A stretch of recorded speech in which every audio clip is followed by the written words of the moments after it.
take a look. Kunal, over to you. Start. Hello, Pradeep Malavika, thank you very much. A very good afternoon to all of you. You see, being a medico by profession, I hate seeing people in distress. So a few weeks earlier, when I encountered Malavika, who was in the search for a kind of intelligent, knowledgeable person to conduct this session, she was searching absolutely desperately. Her search is still going on. She actually hasn't found anybody. So, I'm just a kind of stopgap addressing the distress call. And if a search, she has told me that if she manages to find somebody more suitable, I may be replaced at short notice. So with that kind of statutory warning, we are all gathered here, 26th of January. To my mind, two very important events happened on the 26th of January. In 1926, a lot of interesting things happened in the district of Soho in England. Do you know where Soho is in London? Right. Perhaps not all of you have experienced all the entertainment it has to offer. But in 1926, the first television broadcast in the world happened from Soho in London. And a few years later, a young democracy was born in 1950. And when the democratic aspirations grew along with the media aspirations, it gave rise to a phenomenon called the nation wants to know. Right? And we were exposed to the unending monstrosity every evening from little pigeonholes. You had ill-informed, programmed people who had, fires warming up their posteriors, shouting at us endlessly. And from that time onwards, we promised ourselves that this discussion would be of a slightly different nature. There is utterly no need to introduce Shashi, who to my mind has been the best Secretary General that the United Nations never had. And my friend Sanjeev, who really has been, it's very hard to describe him, whether he's more of an economist or more of an historian, but what I've found out is he describes himself as being a heretic, somebody who's interested in the economics of imbalance, and that's why annually he pays a pilgrimage to Calcutta. So I think, with imbalance, Calcutta, Bengal, everything thrown together, these two gentlemen are tied together with a common thread. One gave, in recent memory, one of the most vitriolic speeches ever given in the Oxford Union, and a speech was made into a book. And the other gentleman wrote a wonderful book, based on which he has gone on to deliver a lot of educative speeches. And that is where the ignorant doctor comes in, because given the 5-10 minutes a day, we can utilize the few remaining neurons, we educate and entertain ourselves, given the facility of these two gentlemen. Now, at the very beginning, I would like to start off by asking both of them that, you seem to kind of, bear a bit of a grudge. The way history was written, history was presented, and was the kind of take you took on the colonial 200 years of India, was that already something going through your mind, or did the Oxford debate really trigger it? Was it kind of a de novo project? How do you look at it? No, it's been going through my mind since I was a student of history at high school here in Calcutta at St. Xavier's. So, in fact, in many ways, when I delivered that speech, I was saying things I had believed and assumed were widely known in India for quite some time. Right. So I was astonished when the speech went viral around the world on YouTube, and then my publisher called me and said, "You must write a book on this." And I said, "For God's sake, why bother? Surely everyone knows this already." To which his reply was, "No, they don't, because if they did, your speech wouldn't have gone viral," which seemed to make sense, and that's how the book was born.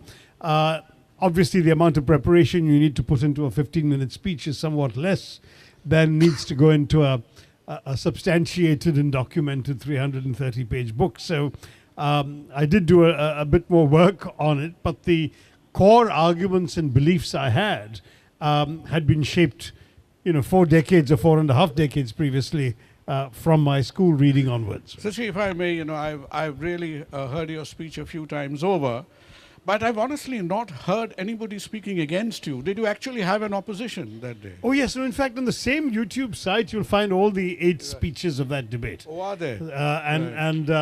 The 4 very respectable gentlemen, including my counterpart, the then chairman of the Foreign Affairs Committee of the House of Commons, were all sort of, doing their best to sort of stand up for make the case for empire, as it were, all the good things it did. Was it? But I think in the end the voting by the audience was quite lopsided. In fact, they vote in the old-fashioned way by moving into different lobbies. All right. And so many tried to move into the lobby against the motion. I'm beg your pardon, for the motion, that is my side of it, that the reception that followed the debate was delayed by almost half an hour because they had to count each individual going into the lobby before they could come out and go to the reception. So it was a thunderous success, shall we say, for all of us. Actually, post-Brexit, I don't know whether you're aware of it or not, you have given a lot of ideas to the British economy, because now they are suing the Italians for reparations against the Romans. So I think, for feeding the Christians to the lions. Yeah. So I think, they will probably ask the Romans for some reparations, the Vikings, the Goths, everybody who's been there. So an entirely new line of economic regeneration has opened up. It's called the reparations economy. Now, Sanjeev, having said that, you were a bit unhappy as to where history has already been projected from the continental-centric. And, I mean, let's not mince words. I think, in your own words, the view from Delhi. Do you have any political aspirations? Right? I don't have a mic, so I'll have... Yes. Yes, a mic is essential for political aspirations. I've already failed at the first step. No, absolutely. So, in fact, there are all kinds of biases in our history. So, of course, there are the colonial era biases, and then there are Nehruvian era biases, then there are Marxist biases. But there is one bias that everybody has happily forgotten about, and which is that most of our history is written from the perspective of Delhi. So what happens is that you end up hearing about obscure dynasties like the Lodhis, who ruled over Delhi, but you have major chunks of our history relating to the rest of the country that are wiped out. I mean, so you can go through in Indian school without having heard of the Satavahanas or the Cholas or the great maritime traditions of Bengal and Odisha or the Marathas. In fact, people forget that the British actually conquered India from the Marathas, not the Mughals. But the Marathas are given wiped out of the history book. So the point I'm making is that there are serious lacuna in the way we tell our history. And what we've ended up doing, despite being free for 70 years now, perpetuated a huge number of colonial era mythologies, which we have imbibed to such an extent that we do not even remember that there are mythologies. So, we'll still hear about the Aryan invasion theory in our textbooks when, genetically, archaeologically, or even in any of the texts, there's, no sign of this. It is actually a colonial era myth created basically to tell us that, If I just interrupt you for a minute, Sanjeev, what's been a little bit of a shock to the system, to the Amar Chitra Katha readers like I was in my era, the way you have kind of deconstructed Ashok. Yeah. Right? So, a few words about that. Yeah, I mean, just one example which you mentioned, Ashoka. Now, everybody who reads Indian textbooks and grew up in India or watches television serials about him will come out to the impression that he was a jolly good chap. And yeah, he did a few things bad in the initial part of his reign, but eventually became a Buddhist and pacifist and so on. It turns out that almost all of this has no basis in evidence. He was almost certainly a Buddhist when he carried out the raid on Kalinga. Having carried out the raid on Kalinga, he is supposed to have become remorseful. But in fact, in Kalinga, none of his inscriptions mention any remorse. I mean, if you're going to be feeling sorry, that's surely the one place that you want to go and express it. And then there are many examples of massacres he carried out later on, which are clearly mentioned in a book called the Ashoka Vadana, which is a Sri Lankan text. So, when did he become a pacifist? I think that's a good question. The lack of remorse almost sounds like demonetization. Absolutely. Yeah.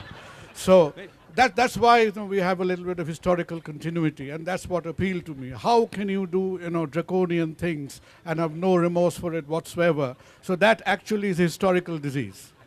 Right. Okay, thank you very much. Let me just though briefly agree with the first part Yeah. of what Sanjay said, because Sanjeev said, because I went to school in Bombay, Calcutta and Delhi and studied history in all places. Can I and just never interrupt? heard... Every morning we went to school cursing you. Oh, really? Yes. You unknowingly, I was a mere statistic in the school, and you were epitome of virtue.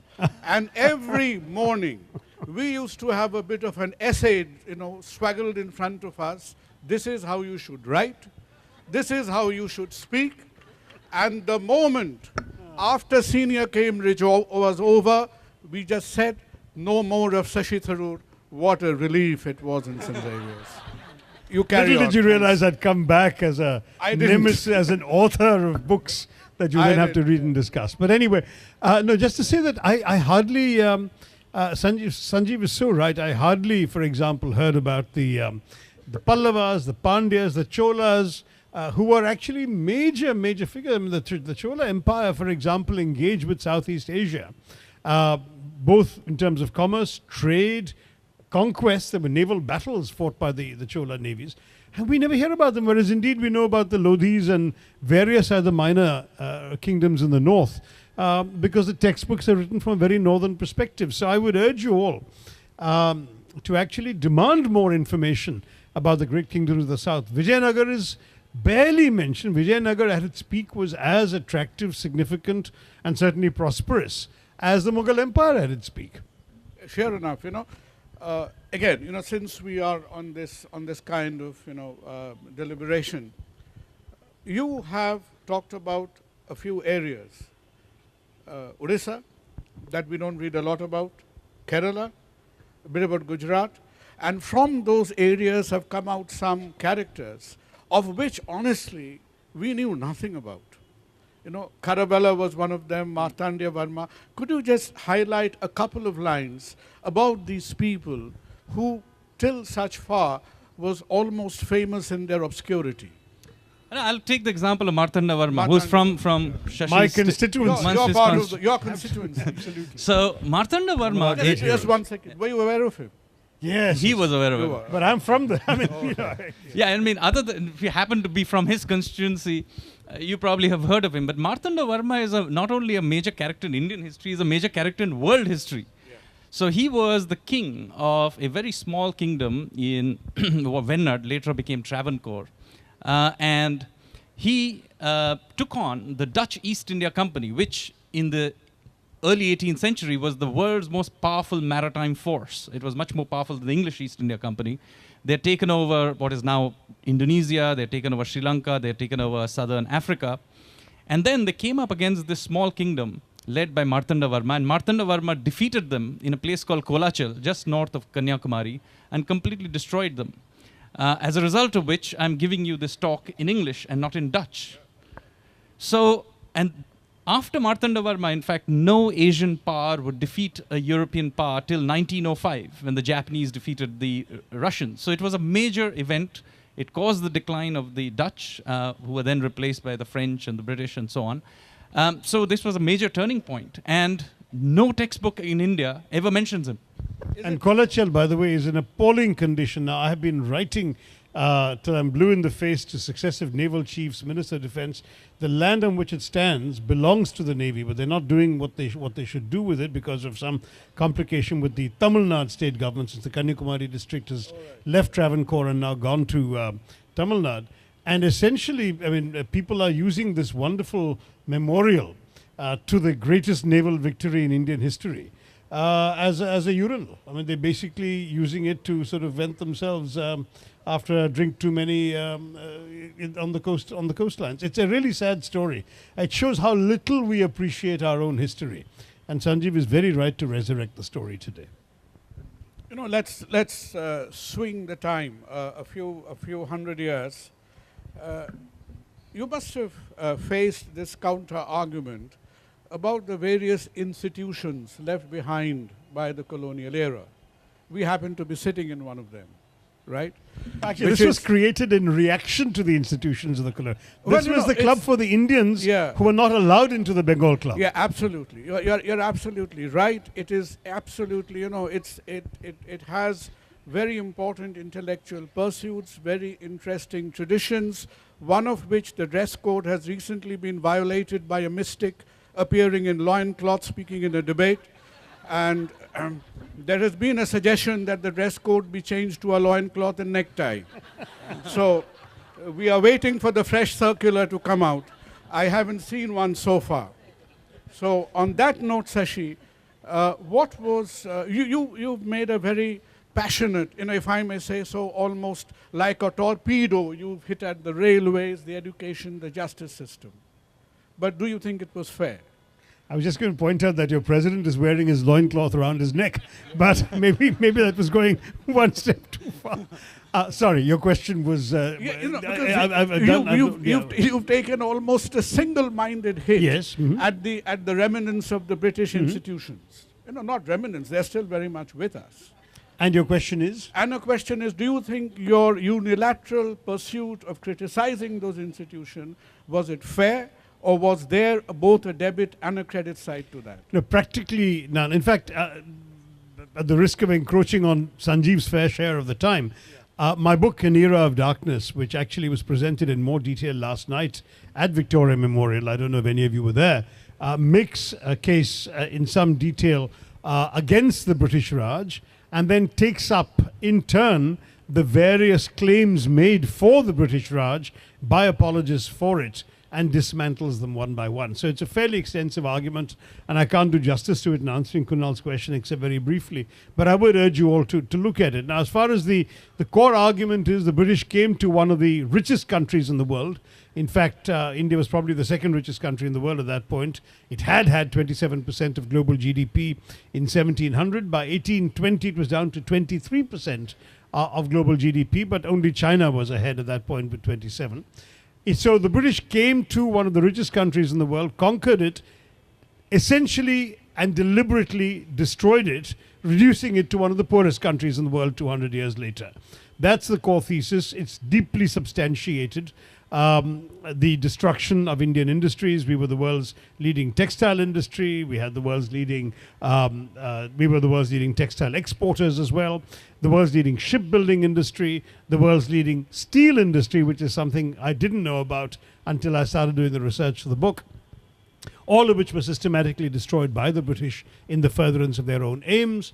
They also imposed extortionate taxation on Indians, created for the first time rural landlessness and rural poverty, essentially sent pretty much everything they could extract out of Indians back to England, financing the extraordinary monuments you see in London today, as well as the India's depredations paid for the industrialization of Britain in the Industrial Revolution.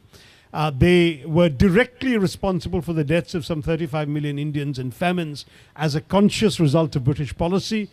And finally, they did all of this in the initial stages with very, very little effort to conceal their motives. They were in it for the money, and they took what they could, and they went back marveling at their self-restraint and not even stealing more than they had. I mean, they took the word loot into their dictionaries as well as their habits from the late 18th century. From after what they called the mutiny, the Indian Revolt of 1857, they changed their tune slightly in that the pretense that this was only a company coming here to trade was finally dispensed with the Crown officially taking over in 1858. But in fact, that was merely earlier. The Crown had been running the country, but masked through the agency of the directors of the East India Company. What happened essentially for 1858 was the advent of hypocrisy as a ruling principle in India, because the British started making completely insincere noises about ruling India for the benefit of the Indians, which had never been their intention in the past and remained not their intention thereafter. because privately they would admit to each other this is all so much humbug, but they said it in order to justify their rule in the late enlightenment of the 19th century, and they continued the exploitation of India.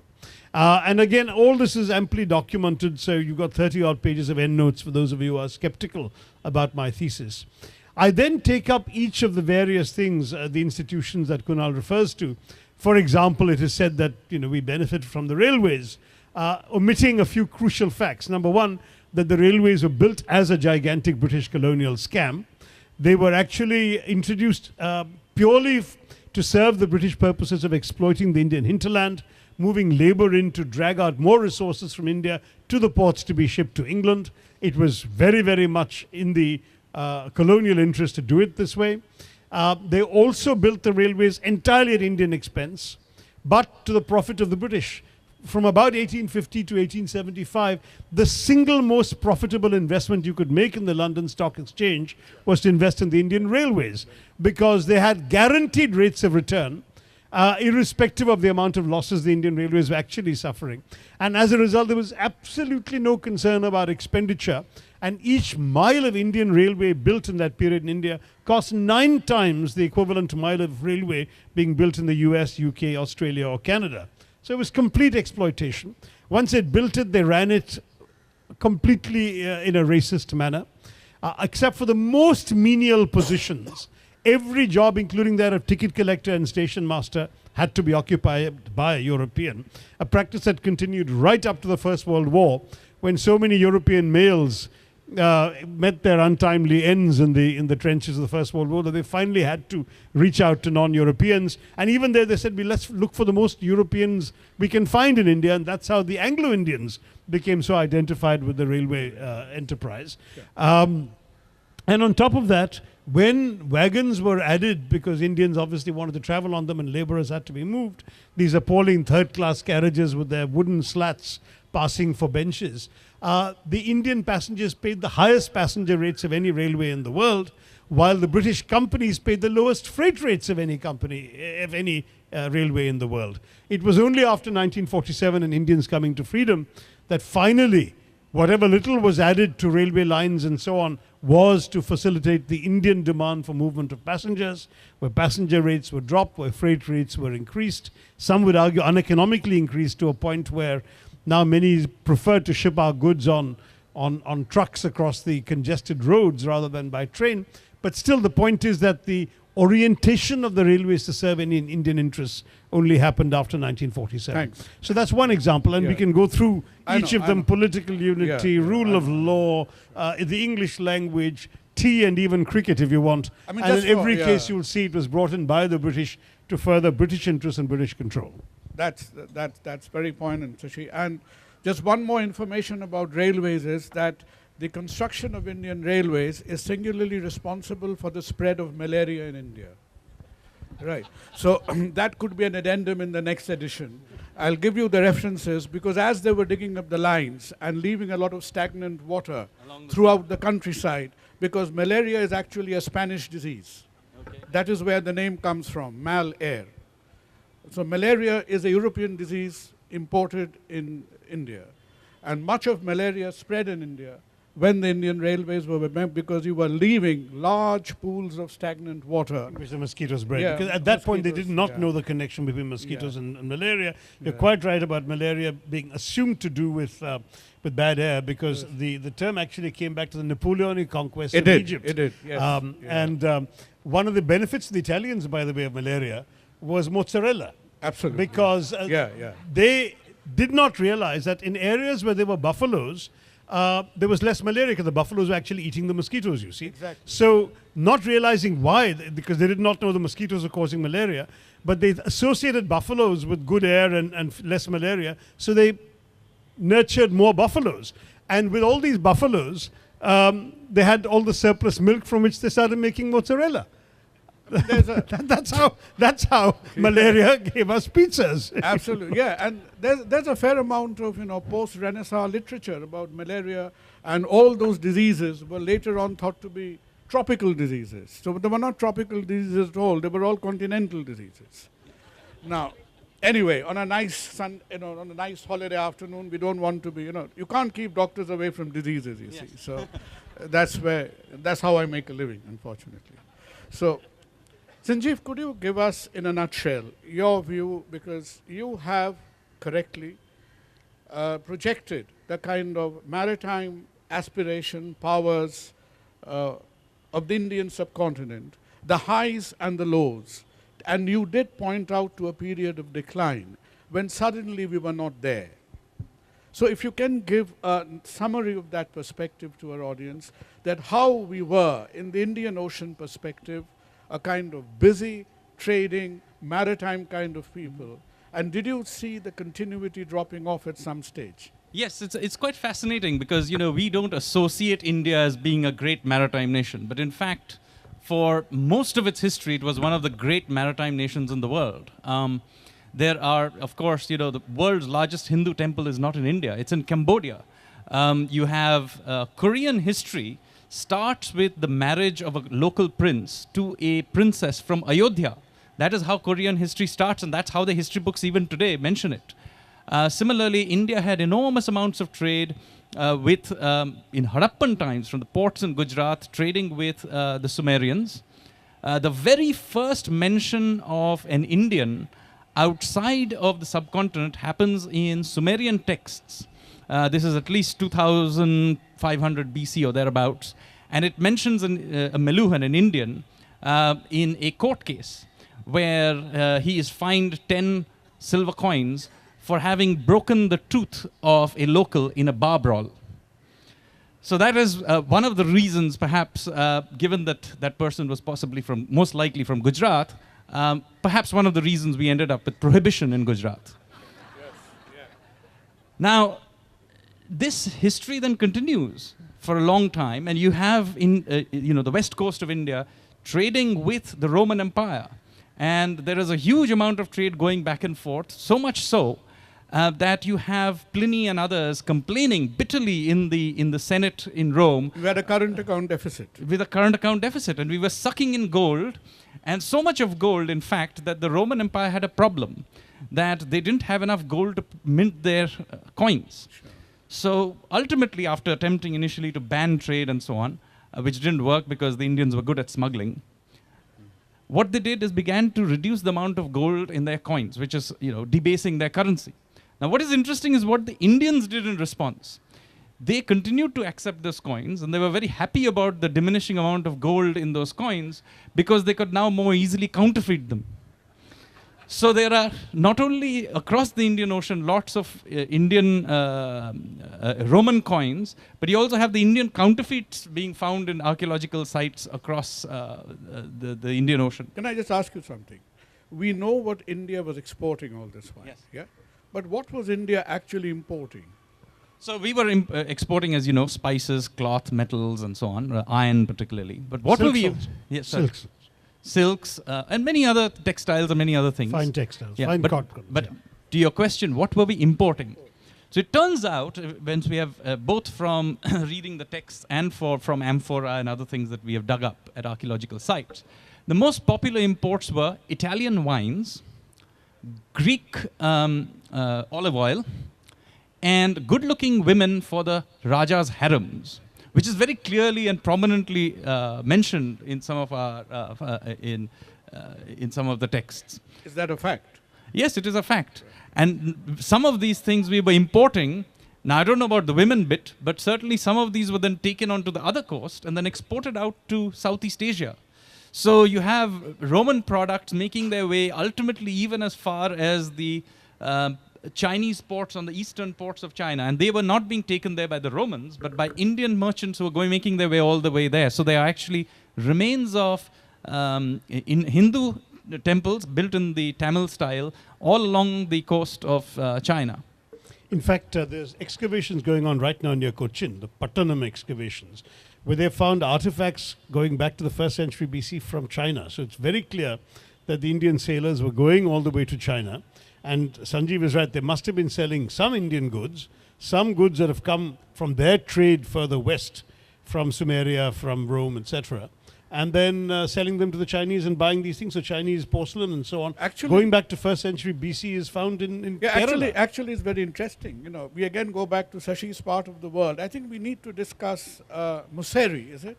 Muziris. Or Muchiripatnam, which is what we call it. Yeah. For a Bengali, we get a bit tongue-tied and all that.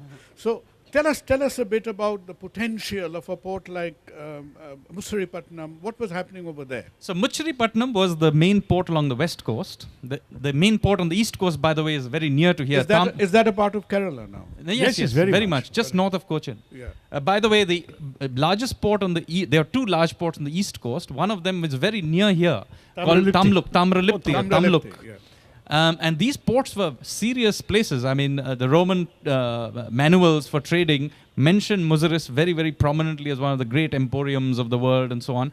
And it's quite interesting, if you visit it even today, there is signs of this. So, for example, there was a very long-lasting Jewish community living there, and their synagogues are still around, although many of them now immigrated in recent times back to Israel. It was arguably the longest-running Jewish community in the world. That never knew a single instance of anti-Semitism. Absolutely. It is also home, interestingly, to, if the dates are, there's some dispute about the dates, but if the dates are right, about the second oldest mosque in the world, which is roughly in the same area, by the way, and built in the lifetime of the Prophet. Well, not quite built. What happened was that, Kerala king actually, because these traders are coming from the Arab world all this time, and they brought the news of this new religion. As part of their established kind, one of the local kings was attracted by this in the lifetime of the Prophet and decided he'll go off to... I think he had not conquered Mecca yet. He had not conquered Mecca, but see, there's some dispute about the exact date, but if that date is right... But there are two bits of evidence. One is that he went there, and not only did he go there, but he took a lot of Kerala coconuts with him, which... The poor chap died, he never made it back to Kerala, but he planted the coconuts, so that to this day, there are Kerala coconut trees growing along the coast of Oman near Muscat, which had been taken by this chap in the lifetime of the Prophet. So there's sort of visual evidence of this travel, because those trees are not indigenous to the Arab Peninsula. But the other thing is that he sent back messengers saying that he had liked this new faith and converted to it, and his followers should be allowed to worship and so on. And the local rulers had a disused temple. Now, the interesting thing about this is a temple that had already been disused earlier when Buddhism was on the rise. The Buddhists had worshipped there. The Buddhists had faded out, and the temple was just sitting more or less. So he said, in any case, it's a place of worship, you can have it. So this mosque in Kodungalur took over this old temple and started Muslim worship there. But dominating it to this day is a gigantic brass lamp, an ancient Hindu lamp, which the Muslims very cheerfully used as part of their worship in the mosque. It's one extraordinary thing, because today the Muslim League in Kerala refuses to light lamps at the beginning of functions, saying it's un-Islamic. And their own oldest mosque in India, and one of the oldest in the world, possibly certainly the oldest outside the Arab Peninsula, is one which is still dominated by a big lamp. And in fact, ironically, till the 1980s, the old structure of that old temple was still there. It's in the 1990s or 70s, they changed it several times. with money coming from the Gulf, that domes and other things were added to the structure. So now, if you visit it, it doesn't look like an old temple. But there is a photographic evidence and other things that within just a few decades ago, this was a completely different structure. That's true, and there is a move now to try and revive the old structure, to renovate it again. It's controversial. There are two factions in the church, in the Masjid committee. But amongst the innovations, apart from all the Muslim sort of embellishments, is a digital clock that shows, in electronic terms, the 5 times of the namaz during the day. So it's quite next. So I would strongly recommend anyone interested to go and visit it. It's obviously one of the great things about the Islamic faith is anyone can visit. You don't have to be Muslim. I've been there. It's really worth a visit. Kodungalur is the place. Sanjeev, we have a feeling that you've actually been to most of the places you write about. Is that right? Yes, I take the trouble. In fact, while writing The Ocean of Churn, for example, I drove along the Kerala coast. down the Kerala coast, up the Tamil coast. I went all over Oman. I went to Zanzibar. Went to all these places in Southeast Asia. I live in Southeast Asia. I went all over Odisha. In fact, I attended something which is very pertinent to our discussion today, a festival called Kartik Purnima. And it is quite an interesting festival because it happens in the middle of November, and the tradition is that the women particularly, but children and everybody now, go out to a water body and put a small paper boat with a lamp. Now, people used to wonder why on earth is this custom carried out. But it turns out that it is a memory of the fact that in ancient times, this was the time when the merchants used to set sail for Southeast Asia. Because this is the time in November, you see, when in the full moon night, when the winds shift from blowing from the south to blowing from the north. So when they shift, this was basically the ritual by which the men folk were asked to, they went off on their thing, and the women folk would come and say goodbye, the families would come and say goodbye. And even today, there is a fair that is held along with this festival of Kartik Purnima in Cuttack called Bali Yatra. Bali Jatra. Bali Jatra literally means the journey to Bali. So these things are still embedded, and unless you actually visit many of these places and physically see it, you simply miss the point of, no amount of reading books about these things will give you the feeling of this. Fabulous. Now let's change gears a little bit. Shashi, it used to be said, I think, sometime during the Warren Hastings period, that you had about 2,000 British bureaucrats, whatever, governing a population of around 200 million. So somebody had actually made the comment that if each Indian took a fistful of sand and threw it at the British, that would be enough to bury the whole lot. How was this made possible? The oppression of so many by so few. It's a very valid point, and in fact, in my book, I mention at one place with 3 different dates the maximum extent of British presence in terms of army officers and soldiers, commercial people, and administrators and / bureaucrats, and it never exceeded 1%. Or 0.1% of the population. So it really was quite startling that they were able to impose themselves so successfully. In the early days, of course, there was superior military technology, which included not only artillery and guns, but also techniques of warfare, so that larger Indian forces were routinely defeated by smaller British armies because they were outgeneraled by the Brits. European techniques of warfare had moved ahead. Ours, with our large lumbering forces, too many pack animals, massive tail to teeth ratio, big elephants, all of the stuff, ours were much less efficient than the European system. So there was definitely military advantage, number one. But number two, and I think it's important, is our own disunity. Not only were we hopelessly divided and fragmented politically, despite nominal allegiance to a Mughal monarch, all of these Nawabs and Nizams and Rajas and so on were essentially autonomous to the point of independence, and so they weren't able to amass a united front on most occasions.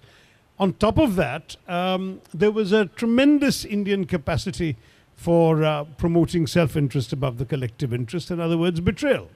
So you find, for example, here in Bengal, Mir Jafar pays the British to put him on the throne in place of Siraj-ud-Dawla. Then Mir Qasim comes and pays the British to put him on throne in place of Mir Jafar. And after a few years, Mir Jafar comes back with more money and pays the British to put him on the throne. And the British are very happy to oblige because, as I said, they were in it for the money. Now, this is just a trivial example, but it's in a sense not that trivial because betrayal was a pattern right throughout. Even Tipu Sultan, for example, who, despite in the end a couple of reverses on the battlefield, had an impregnable fort at Srirangapatnam, which was surrounded by a moat full of water and crocodiles the British could not possibly encroach upon, and had secret passages through which supplies were brought in to the fort, so they were able to survive indefinitely. The only reason that fort fell and Tipu lost was betrayal, because one of his courtiers opened secretly a gate and allowed the soldiers, British soldiers, to come into the fort. And when my son was here, when he was a little kid, we went off to visit Tipu Sultan's fort at Sringapatnam, and the tourist guide said to us very pointedly, "Sir, Second Watergate, Washington. First Watergate, Seringapatam, because it was a water gate that was lifted to allow the British to come in and kill Tipu. So this betrayal, unfortunately, made a big, big difference to all of us as well. And once they had done it, the other thing that helped was the mercenary nature of Indian service. In the old days, you know, and this is true everywhere in the world before the 19th century, patriotism wasn't the thing, right? You paid allegiance to a king or a ruler who hired you to fight his battles for him, and that was your profession, you did it. And that kind of got transferred from Indian rulers to the Brits. And then the soldiery were being true to their salt. They were sort of pursuing their profession in the service of these people who had hired them and who were paying them. And ultimately, they then became the enforcers of the British against their own kind. Let's look at Vasco da Gama for a few minutes, Okay. Sanjeev. Yeah, Vasco da Gama, we got the impression, you know, he was a little bit like a Father Christmas who walks into the Indian maritime coast, 1498 or thereabouts. But is it true that he was a nasty chap as well? Absolutely. In fact, the Portuguese behaved pretty much like the Mongols behaved in Central Asia. The Portuguese behaved in the Indian Ocean world. In fact, the Goa Inquisition is one of the most horrific episodes in Indian history. Tens of thousands of locals were killed, Hindus and Muslims, but also, interestingly, Syrian Christians who were declared heretics by the Portuguese, who were Roman Catholic. And they gleefully documented all of this. So much of this you can actually go back and look at, because there is so much documentation of their own atrocities that they were carrying out. And there are horrible episodes where ships going to the Hajj were captured mid-ocean and set alight with everybody on it. And Vasco da Gama personally carried this out. And of course, the Inquisition was called in by none other than a gentleman called Francis Xavier, in whose name a school exists, to which I, Shashi, and possibly you also attended.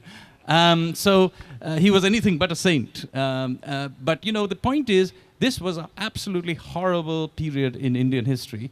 Again, not remembered at all, but, you know, the Portuguese period is much better remembered, incidentally, in Southeast Asia, where also they carried out major massacres in Malacca and other places.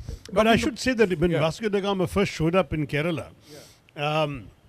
with these trinkets, Father Christmas would have really felt let down by Vasco da Gama as a brand ambassador, because he came with baubles and was sneered at the court, because, you know, we were a land where extremely valuable and precious gems and so on were there. And in fact, people traveling, Vasco da Gama himself reported back to the monarch about the opulence of the city of Kozhikode, Calicut. The Zamorin, was it? The Zamorin, Zamorin. Samudiri in Malayalam, but Samudrin. Samudrin and Zamorin. Yeah. But anyway. but he came back with the cannons, and then they didn't sneer. So no, they threw him into jail because they said you can't try and pass off the stuff as valuables, and they threw him into jail for a couple of days. He left sober and came back with the cannons and killed a lot of people. Yeah. I think, you know, it would be a bit incomplete not to dwell on the Indian influences that we still see, or the Indic influences we still see persisting in places like Indonesia, Yeah. isn't it? I mean, I think it's baffling. World's largest Muslim country, right? With profound Indic influences. How do you... How Absolutely. So, in fact, you can't live in Southeast Asia without seeing it. I live in a city called Singapore, which Singhapura, the lion city. It literally means that.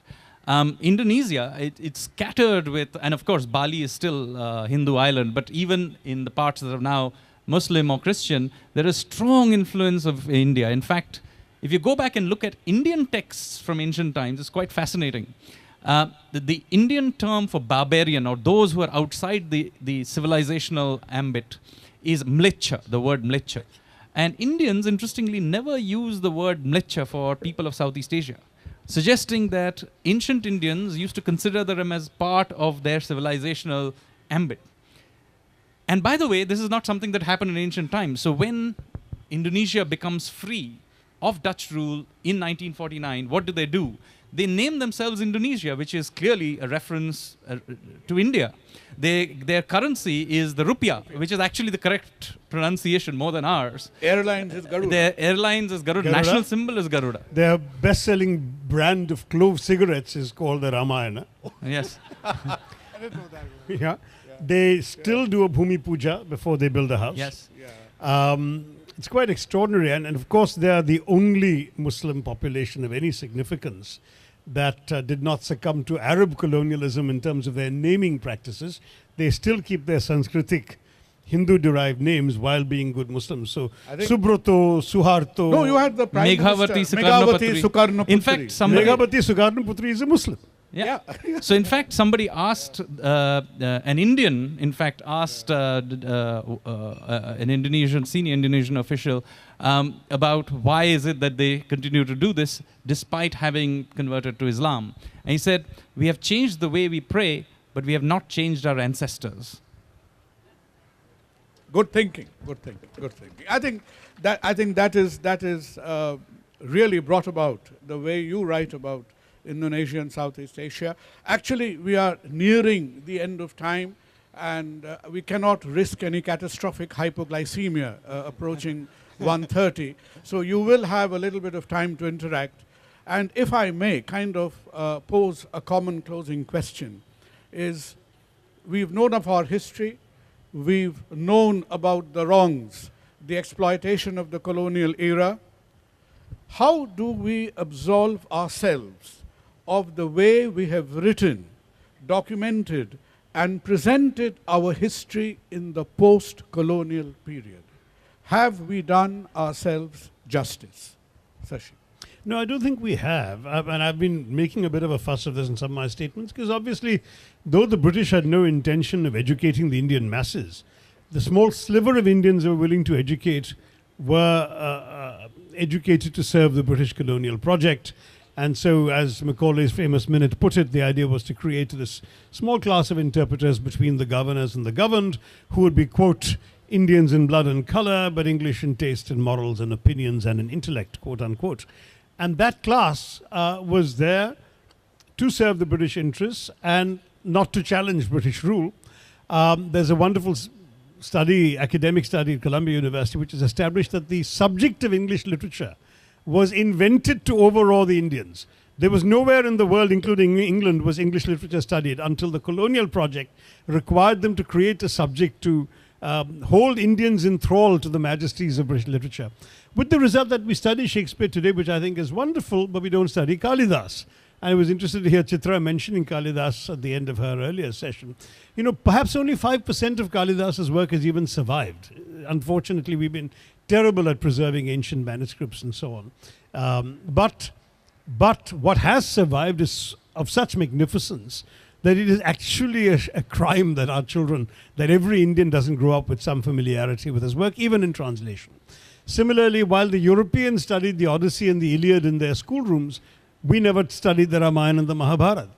Now, we don't have to do this as part of a political Hindutva project, which I would personally stoutly resist, but as part of appreciating our own civilizational cultural heritage.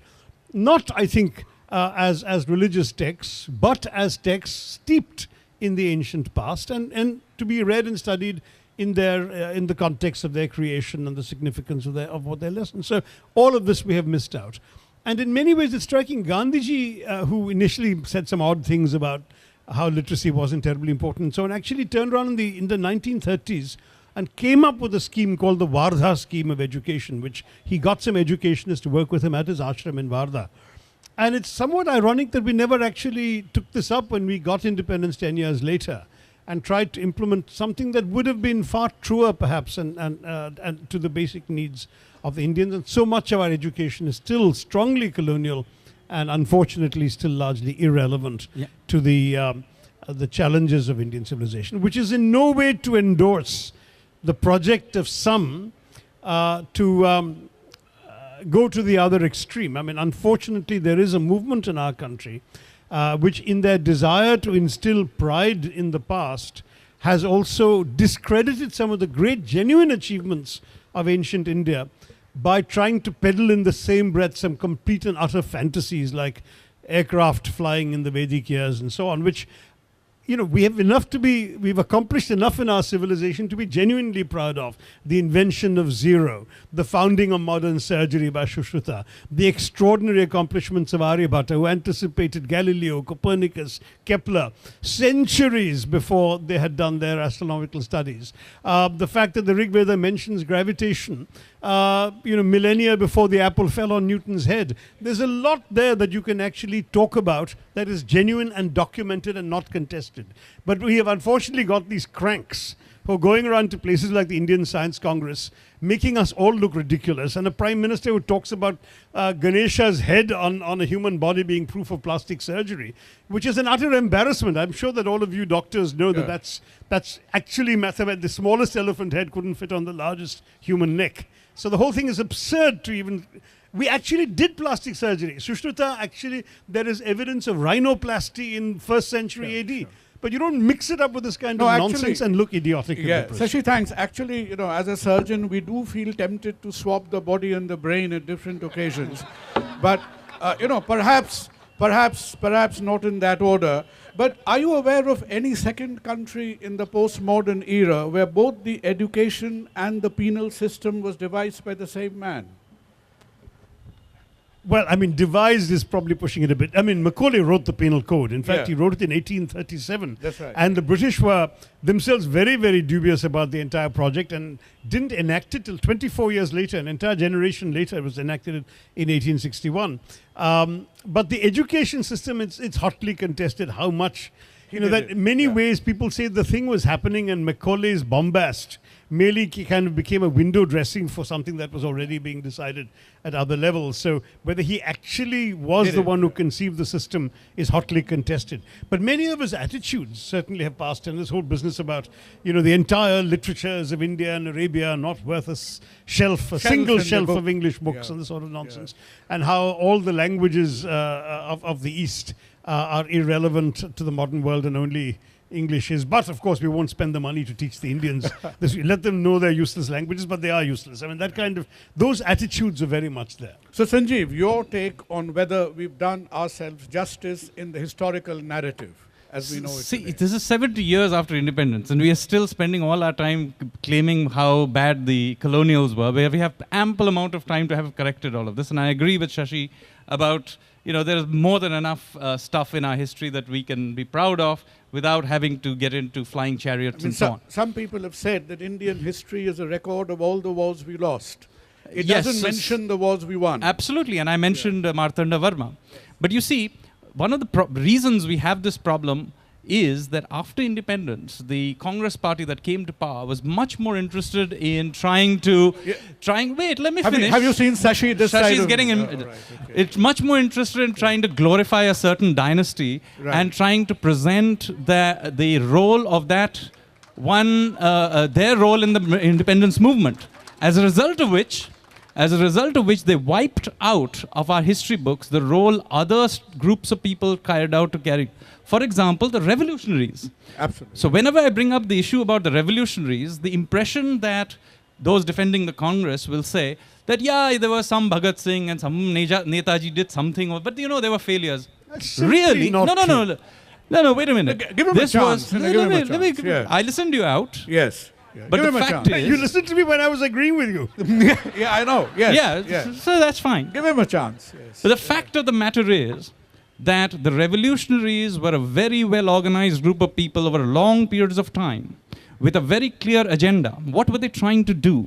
Basically, over 2 generations, they attempted to cause a revolt in the Indian armed forces because they clearly and correctly saw the Indian army as the source of British power, and they wanted to cause a revolt. I mean, that culminates as a naval mutiny. Yes, but it starts out in the First World War with the Ghadar movement. And they fail in doing that. The Sachindranath Sanyal and Rashbihari Bose do this. Rashbihari Bose runs away to Japan. But they were not a small group of people. They actually had an embassy in Berlin in those years. During the interwar years, they, of course, there was something called the Hindustan Republican Army that worked. And then, of course, there was the INA, which, by the way, was set up by Rashbihari Bose. Same person who tried to do the Ghadar movement, came back, set up the INA in Singapore. He handed it over to Netaji. And then, Well, before that, in the First World War, there was the Provisional Government of Free India, yes, headed by Barkatullah Khan in Kabul, yes, and with a Malayali Prime Minister. and Mahendra Singh and so Sorry, on. Malayali Foreign Minister. Yeah. He had a Hindu Prime Minister and a Malayali Foreign Minister. Yes, and then of course it all culminated, and they succeeded ultimately with something called the Naval Revolt of 1946, which is not a minor issue. If I actually grew up as an adult, found out about the Naval Revolt of 1946, again wiped out of our history books. But in fact, it was no small event. In that event, something like 20,000 sailors revolted. They took over some 80 ships in Bombay Harbor, and these guys were not new guys. They were war veterans. And they fired onto Bombay. They had fired guns. onto the port. They knew what they were doing. The Indian Army and the Air Force refused to attack them, and they had a complete revolt on their hands. That is the moment at which India became independent. And it had everything to do what the revolutionaries were trying to do right from the beginning. But all of this has been wiped out of our history books. Well, let me Yeah. No, offer a mild correction. Obviously, all these just one facts are comment, available to both Sanjay you and have to be Sanjeev you and have me. to be you have to be tolerant of him, because I'm very tolerant. That's no, my problem. you're a tolerant person, but you see the tendency towards a matrilineal society is historical, isn't it? Yes. So don't just blame the Congress for it. It's been, it's in our genes somewhat. The AIDMK, the Congress, etc., etc. What do you think, Shashi? Now, let me just briefly agree and disagree with Sanjeev. I agree with him, by the way, that the naval mutiny deserves more telling in our story, because the larger issue of the revolutionary attempts in India were that they were made and they were always futile. That in every single case, the overweening power of the British was such that our revolutionaries could never succeed, and most of them met very sad and premature deaths. I mean, the hanging of Bhagat Singh at the age of 22, barely, 21 and a bit, was such a great loss. But what had he done? He'd done something utterly foolish, throwing a bomb in. Khudiram Bose exactly was 18, you're quite right. The four conspirators here who were killed, including that lovely lady. Forgive me, the name escapes me for the moment, but he may be right that it escapes me because I never studied it like a catechism. BBD Bagh, of course, is named for revolutionaries. But then look at a brilliant man like Aurobindo, Ackroyd Ghosh, who, realizing his futile and unsuccessful attempt to use arms to overthrow the British, flees off to Pondicherry and becomes a sage. So ultimately, it was very clear those methods weren't working, and that anyone who tried them ended up, in the early days, being blown from the mouths of British cannons, in the later days being hanged or sent off to Andamans and so on. So in many ways, one could argue that the Congress's methods, Gandhiji's great insight was, here was an empire that could be shamed by its own conduct, and that's why his techniques, including inflicting fasting on himself and all that, actually worked with the British as they could not have worked with the Hitler or Mussolini, whereas the bombings and the revolutionary attempts failed with the British simply because the imbalance of power was so great. Now you finally come to the naval mutiny, and that's where I joined Sanjeev. Up to there, I part with him for these reasons. But in 46, the British were already exhausted by the Second World War. London had been bombed to smithereens. They were suffering huge shortages. There was a massive war debt to America and even to India. The British owed us 125 million pounds sterling in those days' money. This was an economy on its knees. And on top of that, they had this naval revolt, and they said, can we afford, and is this a priority for us to spend the kind of money it would take to keep this bunch of people under our jackboots anymore? So if it weren't for the exhaustion of World War II, I'm afraid the naval mutiny would have not succeeded in getting the British to decide to give up, because it was quelled by a combination, by the way, of Indian political leaders persuading the mutineers to lay down their weapons, as well as by the Yes, I but think, ma'am, thank you very much. That will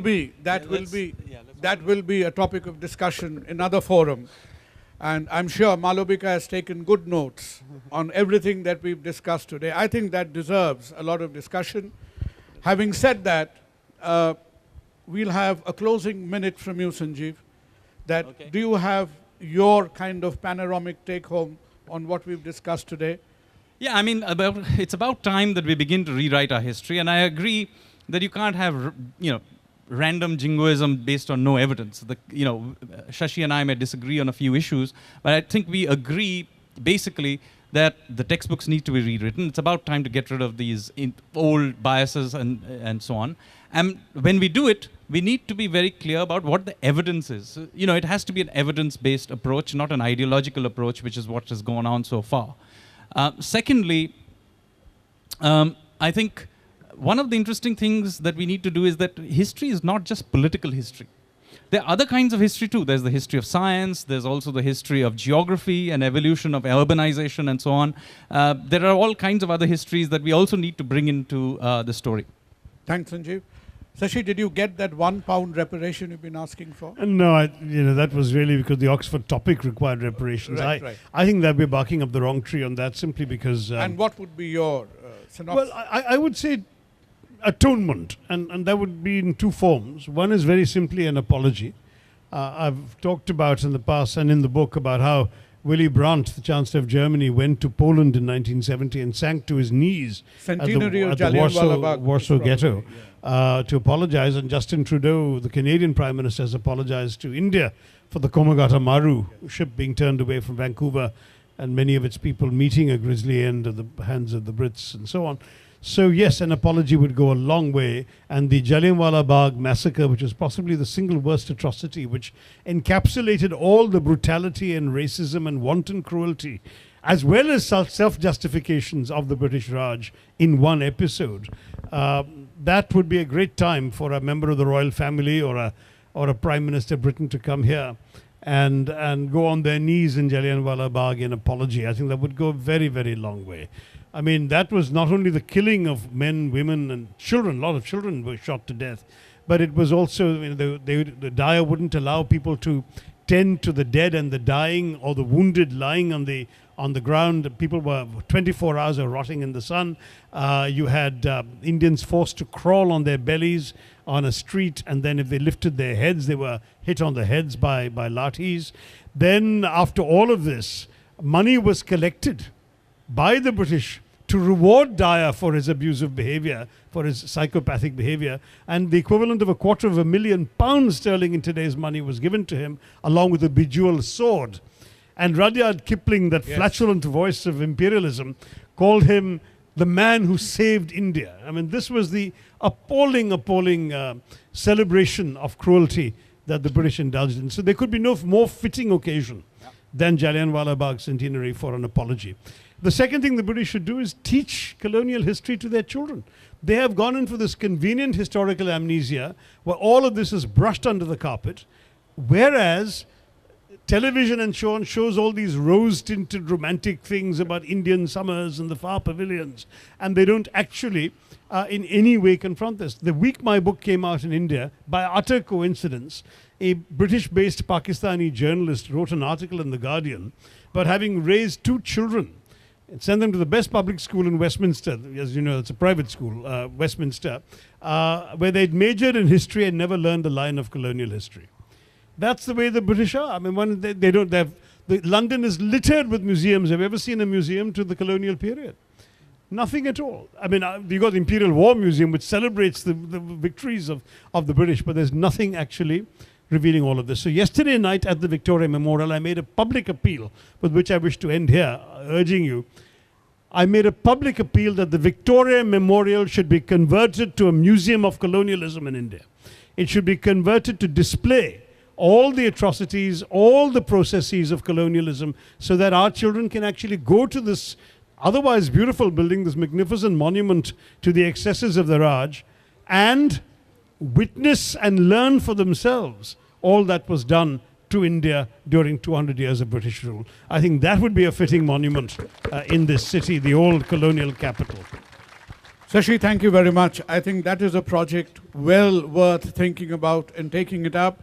The only risk is, in contemporary times, anything in Bengal ends up being a festival. Yes. So, anyway, on that note, I think we need to introspect And probably the message I take back home with me is for you and me, for the young and for the young of this country to plan the life and the road ahead, a good considered look in the rear view mirror is well worth it.